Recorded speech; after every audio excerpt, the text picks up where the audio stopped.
Something in space just broke the rules. An object billions of miles away has done something that shouldn't be possible. Every space agency on Earth, NASA, ESA, China's National Observatory, they're all watching it, and they all sound nervous. The object's name is 3I/ATLAS. To the public, it's just another faint dot in the void, an interstellar visitor passing quietly through our solar system.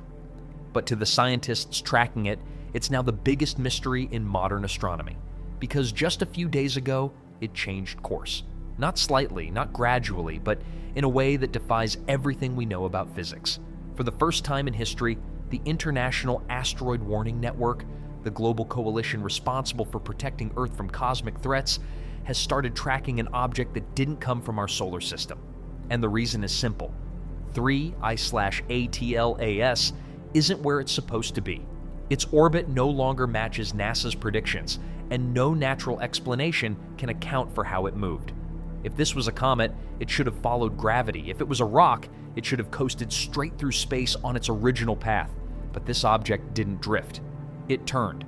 The first to notice were independent astronomers, small observatories comparing live sky data to NASA's official orbital model.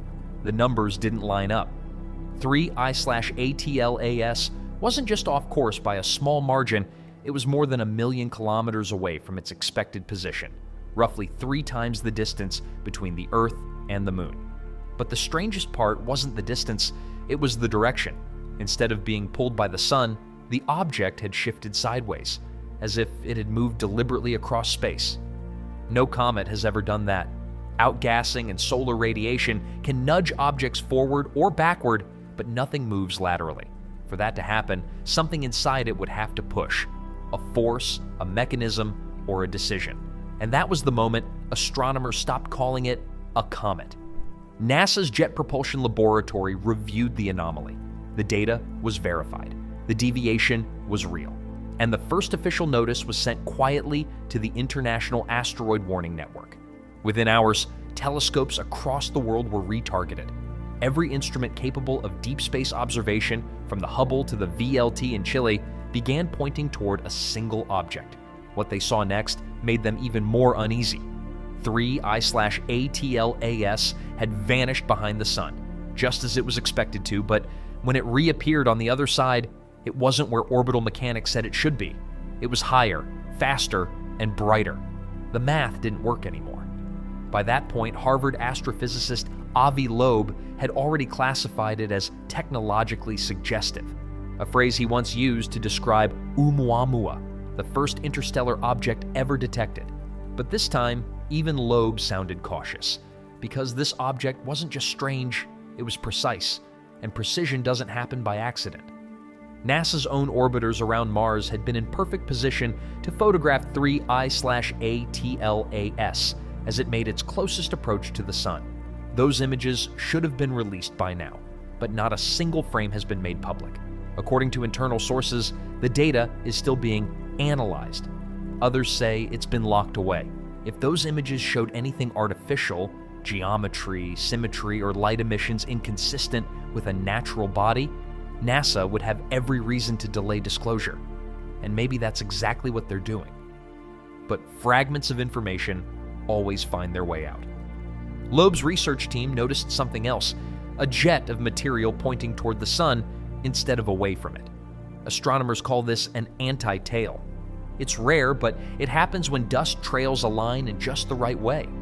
Still, what came next shattered every theory. After the Mars encounter, the tail reversed perfectly. In a matter of hours, the object began releasing material in the opposite direction, as if it had flipped itself over. No comet has ever done that. It wasn't reacting to heat or gravity. It was correcting its own orientation. NASA brushed it off as coincidence. Routine cometary behavior, they said. But no one in the scientific community believed it. If it was routine, why was the Asteroid Defense Network involved? Why were planetary defense offices suddenly working overtime to monitor something that officially posed no threat to Earth? By the end of October, the truth was impossible to ignore.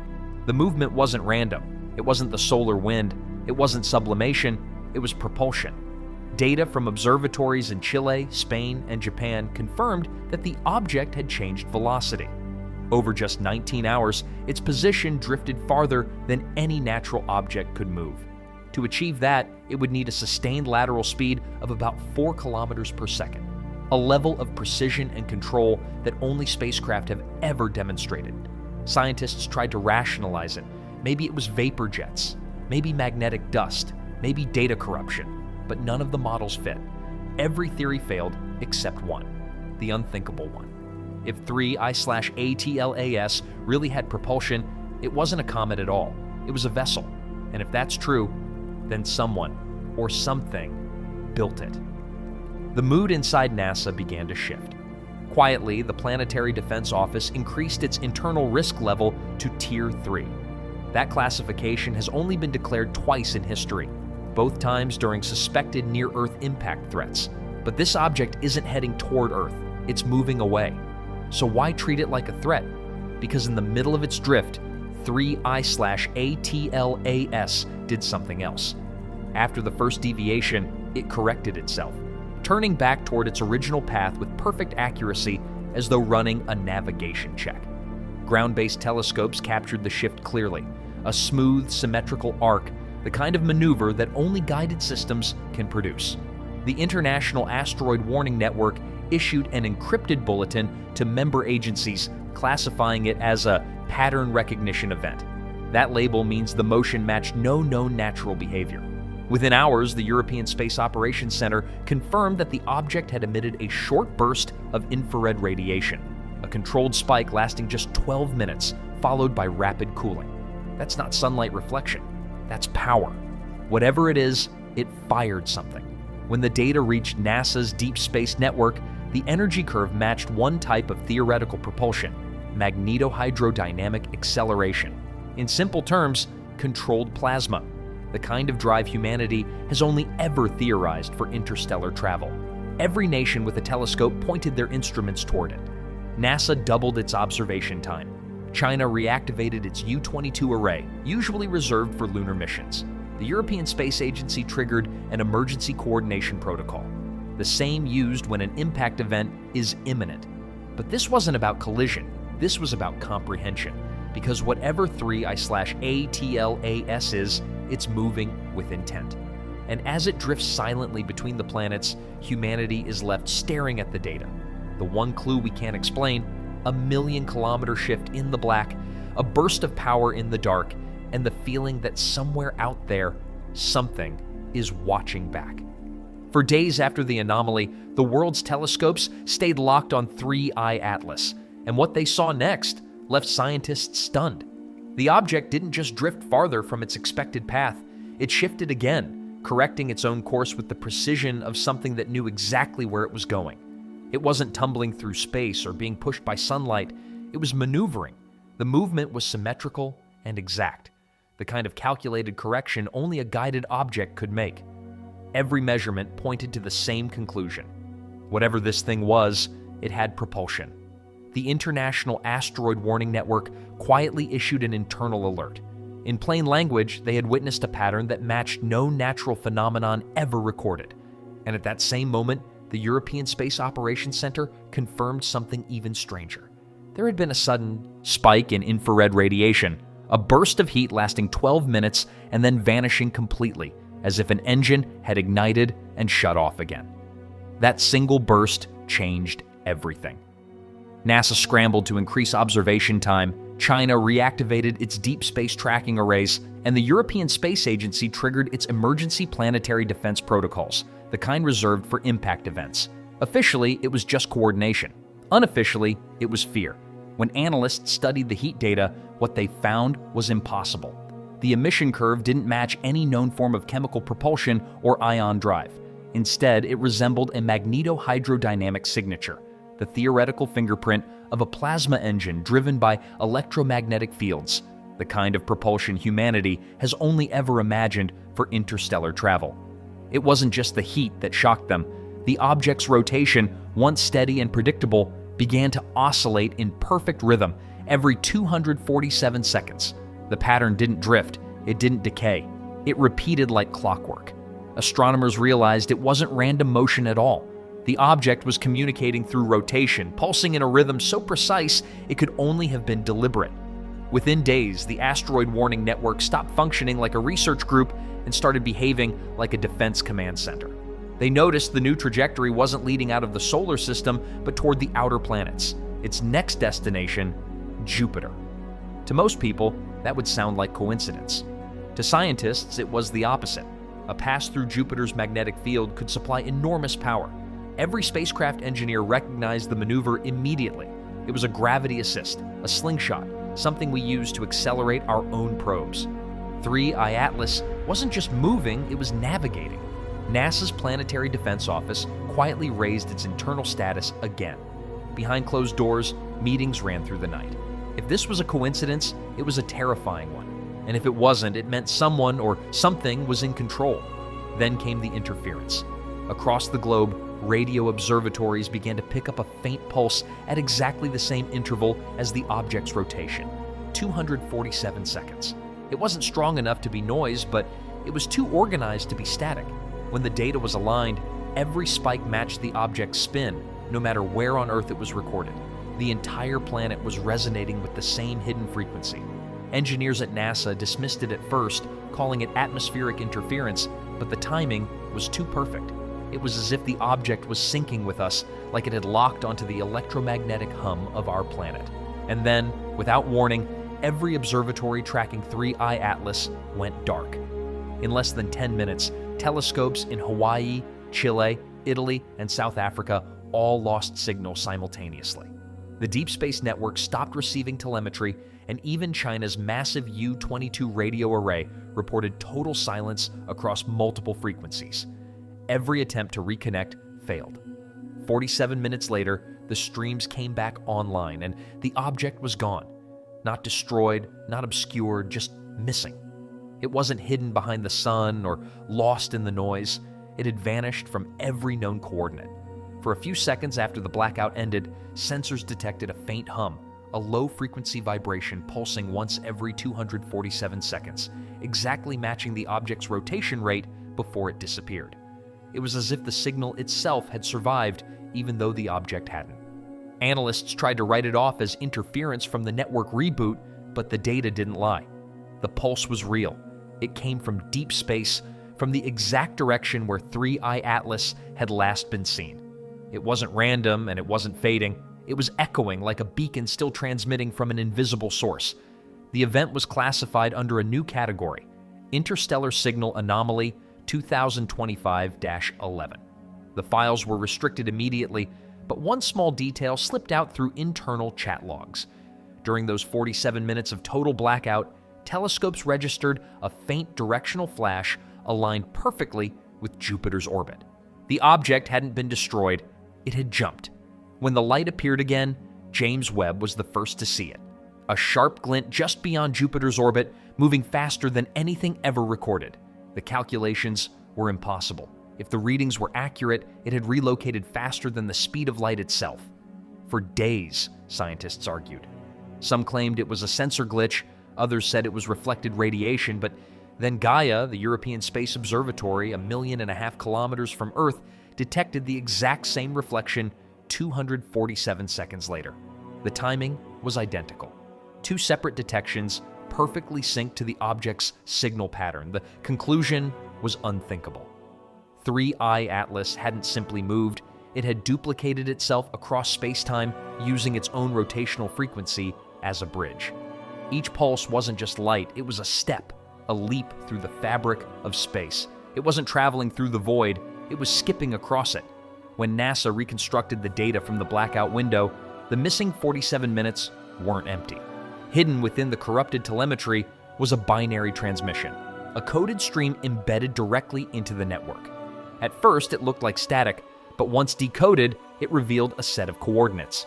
They didn't point to a location in space, they pointed to a date, 6 years in the future. The place was clear, Earth's orbital path.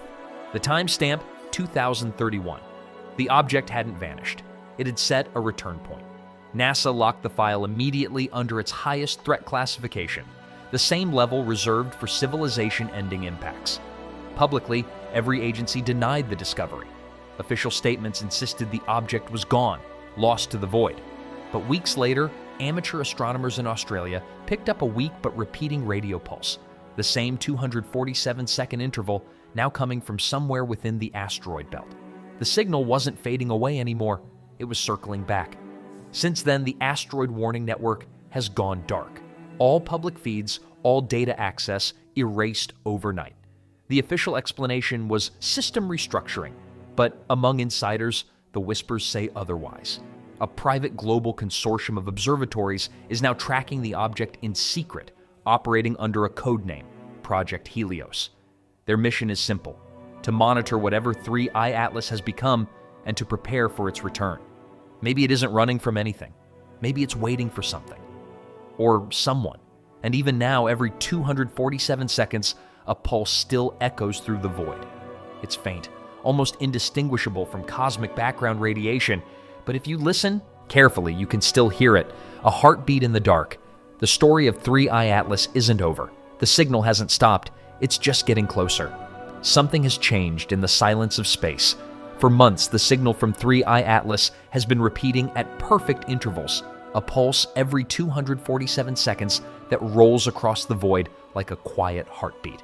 No one can trace where it comes from anymore, and no telescope can lock onto the source. But the rhythm hasn't stopped once since the object vanished near Jupiter. Some scientists call it an echo, others call it a memory. Whatever it is, it's not fading, it's growing stronger.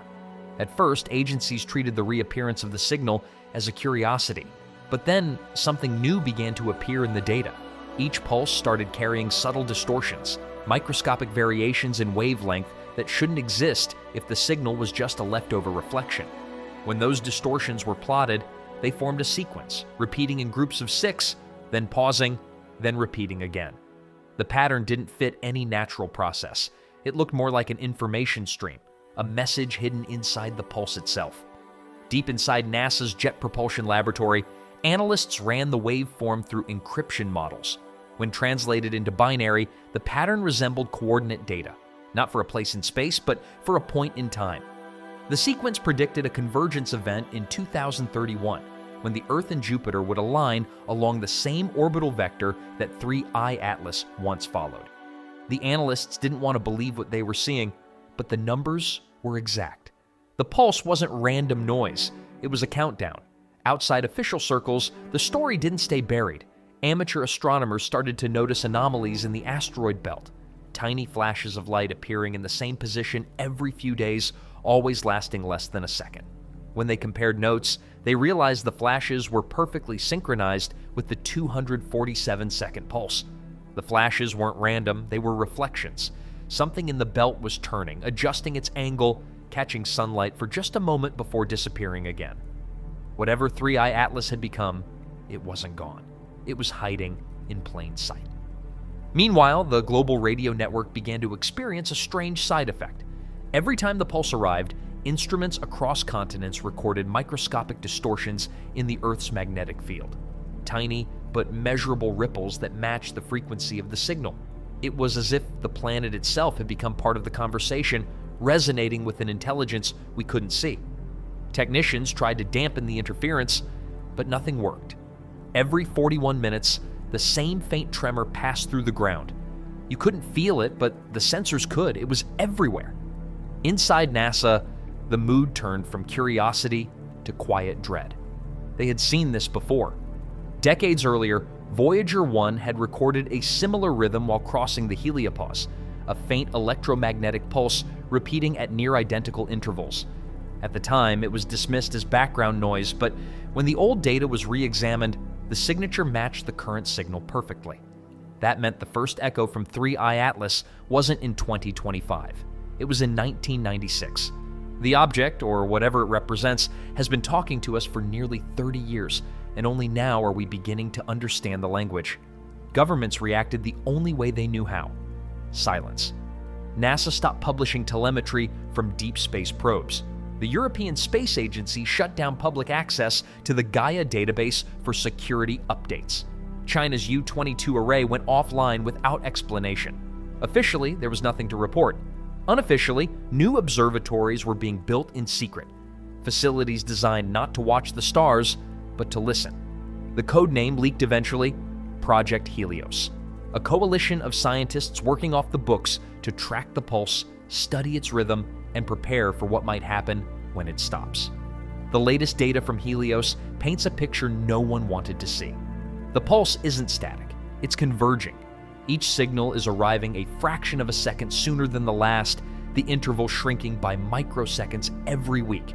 At this rate, the convergence point, the moment when the pulses merge into a continuous wave, will occur exactly when the countdown predicted, March 17th, 2031. The Day 3 I-Atlas is scheduled to cross Earth's orbital plane. No one knows what convergence means. Maybe it's just a coincidence of orbital mechanics. Maybe it's a transmission protocol ending its cycle. Or maybe it's something else, something preparing to wake up. Some theorists believe the object isn't a ship or a probe at all, but a form of encoded intelligence, a pattern woven into space-time itself, traveling not through matter, but through resonance. To them, 3I Atlas isn't arriving, it's unfolding. And when the last pulse merges into a single continuous tone, that unfolding will begin. The data fits too neatly to ignore. Each time the signal passes through our planet's magnetosphere, instruments detect faint harmonics buried inside it, tones that mirror the resonance of human DNA at the molecular level. Coincidence, they say, statistical noise. But for those who've seen the equations, it doesn't feel like coincidence. It feels intentional, like a key trying every lock it can find until one finally opens. As 2031 draws closer, the governments of the world pretend nothing is happening. Space agencies have unified their denial. Astronomers are told to look elsewhere. Yet, in the quiet hours, the signal is still there, pulsing through the static. The number never changes. 247 seconds. The heartbeat never skips. The hum never fades. It's steady, relentless, and close. Some believe it's mapping us, measuring our orbit, our gravity, our resonance. Others think it's waiting for a precise alignment between Earth, Jupiter, and the Sun, an alignment that could amplify the signal enough to trigger whatever it's been counting down to. Maybe that's all this is, a cosmic mechanism reaching the end of its timer. But the truth is simpler and far more unsettling. Whatever 3I Atlas is, it's not gone and it's not wandering. It knows exactly where home is. If you stand outside on a clear night and listen closely, not with your ears, but with the quiet space behind them, you might feel it. A faint vibration under the noise of the world. It's there in the static of a radio between stations, in the hum of the electrical grid, in the heartbeat of the Earth itself. It's a reminder that the story isn't over. The signal is still out there, pulsing in the dark, repeating the same pattern it has since the beginning. Maybe it's a warning, maybe it's a call, or maybe it's just waiting for us to answer, because every 247 seconds, the void speaks, and somewhere far beyond the light of our sun, 3I Atlas is listening.